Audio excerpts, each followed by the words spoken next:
There's still so much to learn about indigenous tribes around the world. While the rest of us work in offices and scroll social media feeds, they live separately and independently. From natural medicine to extreme survival techniques, our team has found some incredible stories. I'm Mike with List 25, and here are 25 more facts about indigenous tribes worldwide. 25. Banyankole Tribe. The Banyankole Tribe of Uganda has a tradition relating to marriage that's eye-opening, but often misunderstood.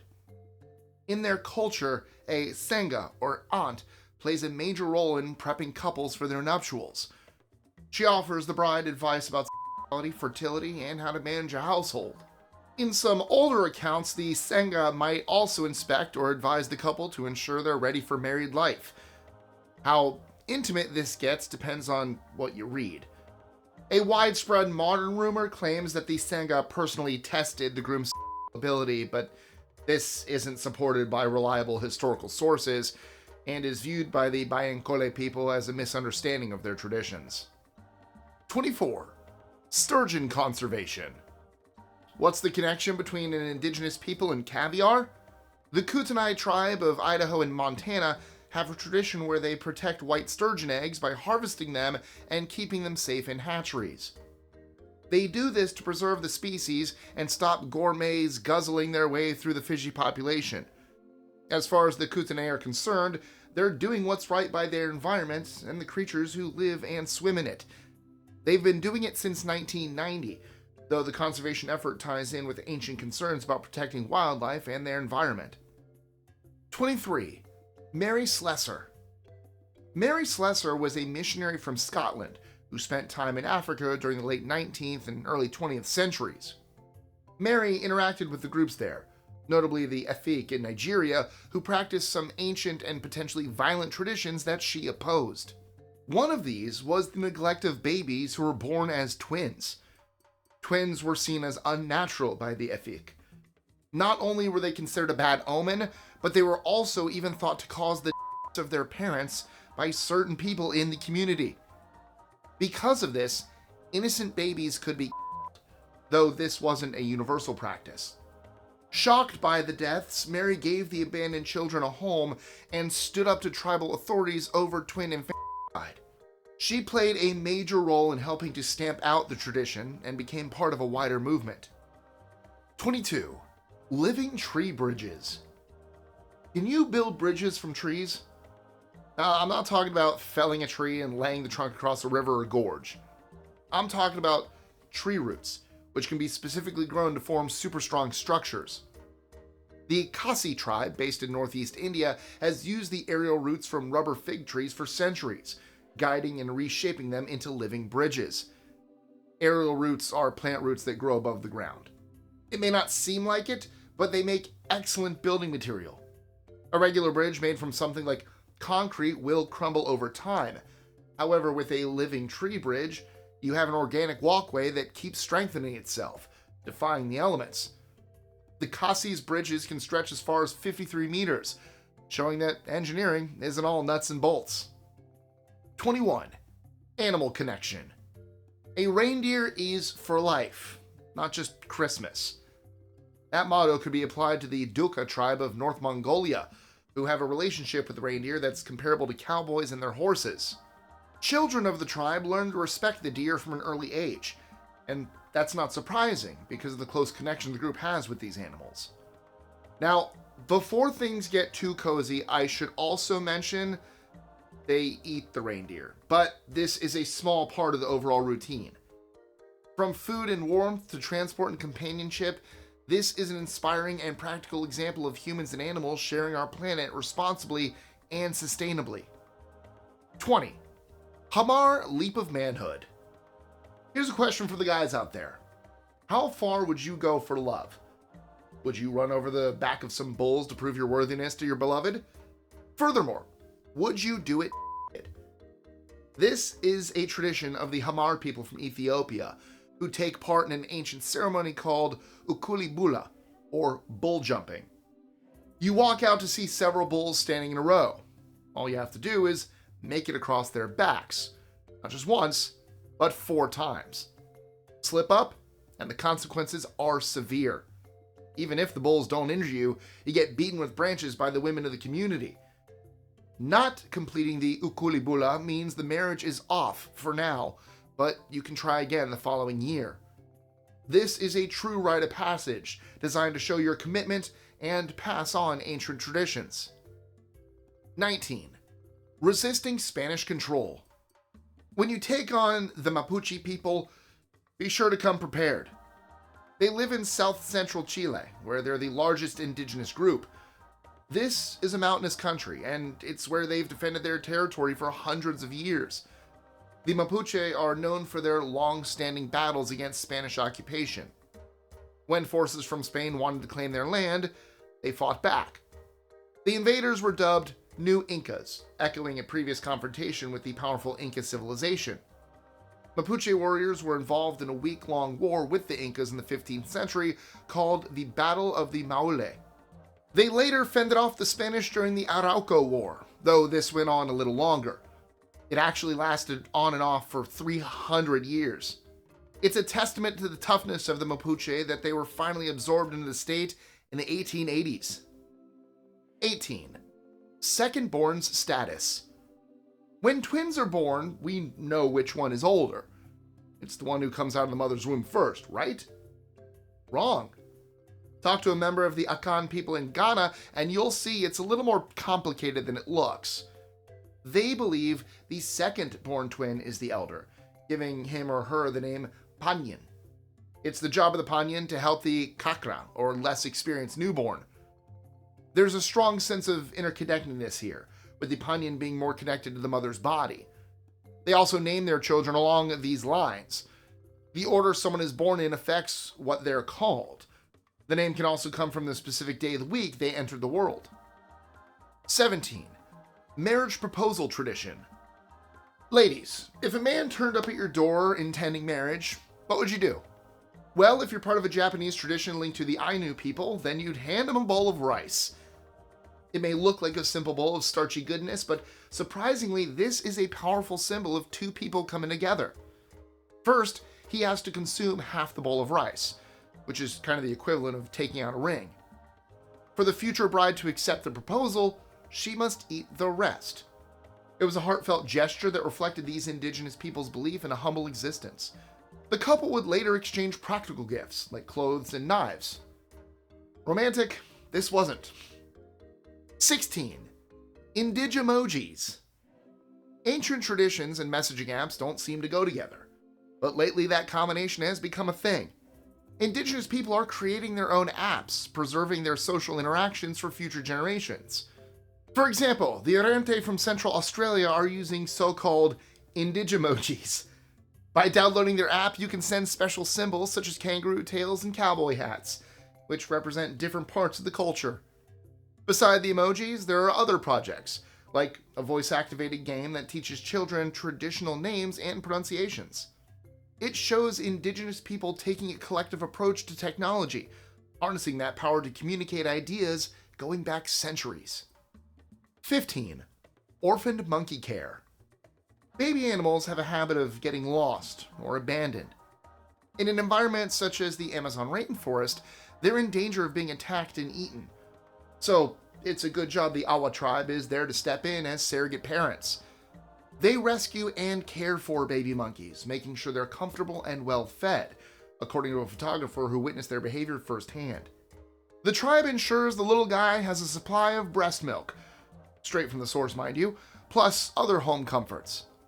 While the image of a tribesperson looking after a tiny monkey is heartwarming, it's not the whole story.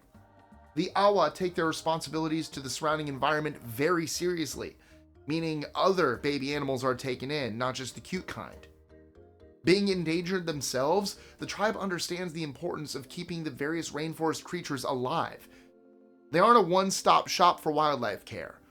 It's a bit more complicated than that, but you get the general idea. 14. Unique time concept. The past is behind us, and the future is ahead of us. While this makes sense to many people watching this video, it doesn't apply to all cultures. Take the Aymara people, who are based in the Andes. They swap the past and future around, looking back into the future and ahead into the past. If that sounds confusing, let me explain a little more. You see, the Aymara place more emphasis on the past due to it being known. The future is important, but no one can really predict it, making it something you need to keep over your shoulder. It makes sense if you think about it, but the whole deal can be puzzling if you're not used to the Aymara religion. They practice Catholicism, however, they also have their own traditional beliefs, which look at time in this intriguing and mind-bending way. 13. Armor crafted from coins. The old Tlingit people of Southeast Alaska spent a lot of money on their armor. Literally, as it was made from loose change. The tribe decided to repurpose Chinese coins, attaching them to their battle dress with surprisingly effective results. The coins came from international trade, though they were intended for people's wallets, not repelling bullets and blades.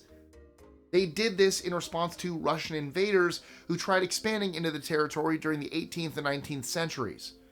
The colonizers were ultimately driven away, thanks in part to the Tlingits' unusual form of protection. They really did show them the money. 12. Warrior Woman. There's a legendary figure among the Ojibwe people of Canada's Great Lakes. Her name is Ajawa Gishikokwe, which translates as Goes Across the Sky Woman. She's also known as Hanging Cloud. This iconic woman earned the rank of warrior, which made her very unusual in a male-dominated culture. To truly understand her story, we need to go back to the beginning. She was born in the 1830s and lived in Wisconsin, part of a country experiencing great upheaval. American settlers were taking Native American land, meaning Hanging Cloud grew up on a war footing. Despite being the chief's daughter, she took part in a raid against her enemy, the Sioux. That's when she was given the status of tribal warrior, with permission to bear arms and wear war paint. Hanging Cloud lived the last years of her life at a reservation, with her legend being written by those from the West. However, despite conflicting information, her reputation and achievements as an Ojibwe fighter cannot be denied. 11. Polyandry. If you don't know what polyandry is, it's when a woman is married to multiple men. This was historically practiced by the Toda tribe of southern India, where getting hitched carried a lot of extra responsibility. You weren't just marrying your husband, you were tying the knot with all his brothers too. Polyandry is basically the female version of polygamy, which is linked to men with a group of wives. That said, the way the Toda tribe does it is quite unique. You don't typically see the practice linked to the fraternal side of the family, so they stand out in this area. I should add, the tribe doesn't practice polyandry today, though back then it was seen as essential for the smooth running of their society. 10. Skin paste. Here's a skincare product you probably never heard of. It's called Ojibwe paste, and it's made by the Himba people of northern Namibia and Angola. The environment out there is pretty hot and dry. In fact, that would be an understatement. So they developed a mixture to lock in moisture and protect themselves from the punishing heat of the sun. The ingredients are red ochre pigment combined with natural butterfat. They smear it on their hair and skin for all-over protection. Ojibwe paste also makes a great insect repellent, though the red coloring isn't something you'd pick up at a store. So why use it? There's an important reason for the red ochre, which represents both blood and the earth. The paste is highly symbolic among tribe members, and the image of someone covered in Ojibwe paste is strongly associated with the Himba culture. 9. Ancestral Whales. Just because an indigenous person hunts something doesn't mean they lack respect for it. This is clearly seen in the rituals of the Chukchi people of northeast Siberia. For them, a whale is more than a food source that can also be used to make products. This mighty sea creature is part of their ancestry and a permanent fixture of their way of life that must be sustained. When one is brought to shore by fishermen, it isn't a grim picture. The tribe actually sees it as a time of celebration. The dead whale is now a host, which undergoes a ritual to make its spirit depart. Only then can the Chukchi take its flesh and other body parts. They hunt walruses and seals too, and yes, they treat them with the same level of respect. 8. Reindeer herding. This might not be the best story to hear around Christmas, but nonetheless, it is a fascinating one. Over in northern Norway are the Sami indigenous inhabitants who have a close connection to reindeer. They herd them and rely on them for their transport. The Sami also eat reindeer meat occasionally and use the skins to protect them against freezing temperatures. So, not exactly a festive scene worthy of a Christmas card. However, while they can utilize the reindeer for food and other purposes, they also see them as sacred animals. Reindeer are as significant to the Sami as the tents they live in and the various traditions that have sustained their people for thousands of years. As the reindeer migrate, the Sami move with them, dedicating their lives to herding the creatures and nurturing them across the generations. This not only earns them money, but also gives them a sense of deep spiritual satisfaction. 7. Sankofa Tradition. This image of a bird curling its neck to get an egg is hugely symbolic to the Akan people of Ghana. The bird is facing forward, yet its head is angled backwards, which sums up the Akan angle on life. You look to the future while watching the past. The word for this tradition is Sankofa, from the Twi language, and it means go back and get it. In fact, the full translation reads, "It is not taboo to fetch what is at risk of being left behind," but the basic intention is the same. However it goes, the message is pretty simple. You can't make an informed decision about where you're headed in life without respecting what went before. 6. Priest selection. In Colombia, the indigenous Kogi people go to extreme lengths to choose a priest. This isn't a straightforward job application by any means. Their word for priest is mamo, and suitable candidates are selected at a young age. Very young, with the process starting from birth. You spend around a decade living in a darkened space such as a cave away from the usual life of schoolyard games and toys. Sure, you're still a kid, but your life is destined for a higher purpose. You're expected to learn the art of introspection, looking inwards at yourself. The cave is also the perfect place to develop your spiritual side, plus deepen your connection to the natural world. Once you're in this thing, you're in it for life. 5. High Arctic people. Greenland is famously a cold location, so living in the northernmost part must be chilly indeed. To survive in this high point of the Arctic, you have to know what you're doing. The Inuit people are all too familiar with these extreme conditions, building traditions of hunting and navigation that serve them well to this day. They're a part of the Inuit people of indigenous people and are also known as the Polar Inuit. It's maybe not a surprise to hear that the 21st century Inuit make up approximately 1% of Greenland's population. The group is small, but important, keeping rituals and practices alive that would otherwise be lost in the ice and snow. 4. Legacy of Conquest. We all know what a Vandal is, but where does the word actually come from? It has a historical meaning in the form of the original Vandals. These were an East Germanic tribe believed to be from an area now known as Poland, though opinions vary. The Vandals were notorious for roaming across continents causing chaos. They did manage to settle down and start their own kingdom in the Iberian Peninsula, but they also made it to Carthage, establishing an empire. Speaking of empires, Rome also had trouble with the Vandals, who looted the city and took some of the people with them to work as slaves. Imagine a group of tribespeople storming a major city today and ransacking the place for days. The rise of the Byzantine Empire in 534 marked the beginning of the end for the Vandals. They're now a footnote in history, though their legacy of conquest lives on in every spray-painted wall and smashed shop window. 3. The Tribe of Manhattan. While we think of Manhattan as a place full of wealthy bankers and hip artistic types, things used to be quite different. Before European settlers landed in America and built the Big Apple, there was a group of inhabitants called the Lenape tribe. These indigenous Americans occupied New York, New Jersey, Pennsylvania, and Delaware. Some know them as the Delaware people, and they had their own society and culture established before the Dutch and other visitors rolled into town. The Lenape were replaced, however they left behind a legacy in the actual name Manhattan. This is derived from an old tribal word meaning their mark is still visible in present-day New York. 2. Code talkers. The colonization of America and Canada naturally led to bitterness between settlers and Native Americans. In Canada, for example, there were the Cree people, who lost their lands through the so-called March of Progress. However, the two sides had to form an alliance when a bigger threat loomed on the horizon. I'm talking about the First and Second World Wars, when the Central Powers, and later Adolf Hitler, tried to dominate the world. In this situation, everyone needed to play their part, including the Cree. Their language was used as part of a code system for Canadian forces.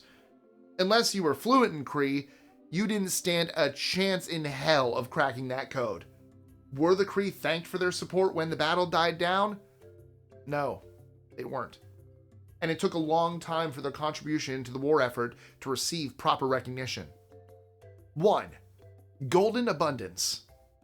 For the Muisca people of central Colombia, gold wasn't a currency, it was their way of life. Walk into Muisca territory and you'd probably be dazzled by the sheer amount of gold on display.